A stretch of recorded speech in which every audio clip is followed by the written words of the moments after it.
বঙ্গোপসাগর বাংলাদেশের সবচেয়ে বড় উপসাগর। আমরা জানি যে এটি দক্ষিণ এশিয়ার ভারত মহাসাগরের উত্তর অংশে অবস্থিত প্রায় ত্রিভুজাকৃতির একটি উপসাগর, যার একদিকে বাংলাদেশ নামক ভূখণ্ড। এই উপসাগরে প্রতি বছর গড়ে ৮০টি ঘূর্ণিঝড় সৃষ্টি হলেও বেশিরভাগই লোকালয়ে না পৌঁছে সমুদ্রে মিলিয়ে যায়।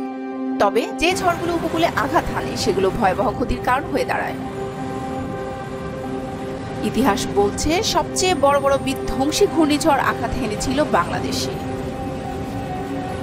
নিয়মিত বিরতিতে প্রতিবার এক একটি ঘূর্ণিঝড় কেড়ে নিয়েছে কোটি মানুষের প্রাণ, কেড়ে নিয়েছে পরিবার পরিজন, ধ্বংস করে দিয়েছে সবকিছু।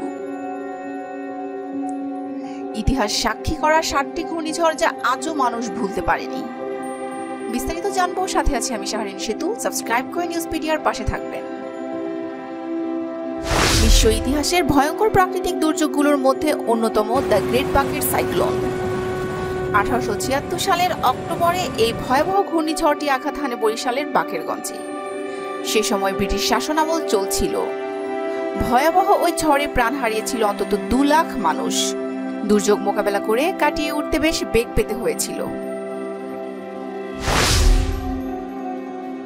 1897 সালে চট্টগ্রাম ঘূর্ণিঝড় উপকূলীয় গ্রাম অঞ্চল দিয়ে বয়ে যায় এবং প্রায় 1,75,000 মানুষের মৃত্যু হয়।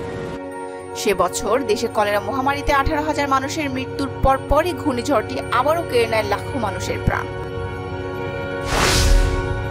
বিশ্ব ইতিহাসের আরেকটি ভয়ঙ্কর প্রাকৃতিক দুর্যোগ ভোলা সাইক্লোন।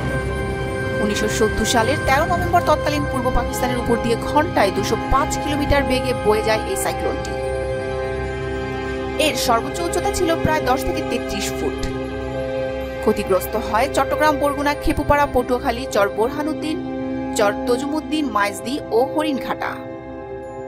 ওই ঝড়ে প্রাণ হারায় অন্তত 5 লাখ মানুষ, যাদের মধ্যে 1 লাখই ছিলেন জেলে। 1991 সালে ঘটে যায় আরেকটি ভয়াবহ ঘূর্ণিঝড়, যেটি 29 এপ্রিল ঘন্টায় 235 কিলোমিটার বেগে উপকূলে আঘাত হেনেছিল। সমুদ্রের পানির উচ্চতা পৌঁছে গিয়েছিল 7 মিটার উঁচুতে।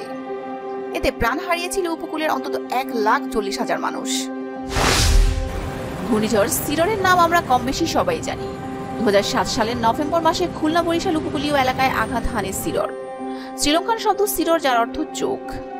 এ সময়ে এর বাতাসের বেগ ছিল ঘন্টায় 260 কিলোমিটার এবং ঘন্টায় 305 কিলোমিটার বেগে দমকা হাওয়া বইছিল। এ কারণে সাফির সিম্পসন স্কেল অনুযায়ী একে ক্যাটাগরি 5 মাত্রার ঘূর্ণিঝড় বলে আখ্যা দেওয়া হয়। রেডক্রসের হিসাবে সিডরে 10,000 মানুষ মারা গেলেও সরকারিভাবে এই হিসাবটা ছিল 6,000। দক্ষিণ পূর্ব এশিয়ার ভয়াবহ ঘূর্ণিঝড়গুলোর মধ্যে অন্যতম নার্গিস।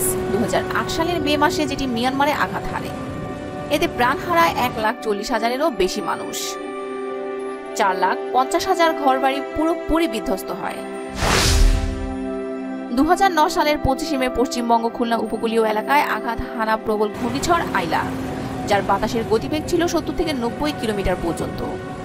এর ব্যাস ছিল প্রায় 300 কিলোমিটার, যা ঘূর্ণিঝড় সিডরের থেকে 50 কিলোমিটার বেশি। সিডরের মতোই আইলা প্রায় 10 ঘন্টা সময় নিয়ে উপকূল অতিক্রম করে। পটুয়াখালী, বরগুনা, ভোলা, বরিশাল, লক্ষ্মীপুর, নোয়াখালী, হাতিয়া, নিঝুম দ্বীপ, খুলনা ও সাতক্ষীরা জেলায় জানমালের ব্যাপক ক্ষয়ক্ষতি করে আইলা নিঝুম দ্বীপ এলাকার সকল পুকুরের পানিও লবণাক্ত হয়ে পড়ে। জলোচ্ছ্বাস ও লোনা পানির প্রভাবে গবাদি পশুর মধ্যে কমপক্ষে 500 গরু ও 1,500 ছাগল মারা যায়। কমপক্ষে 3 লাখ মানুষ বাস্তুচ্যুত এবং খুলনা ও সাতক্ষীরায় প্রাণ হারায় 193 জন।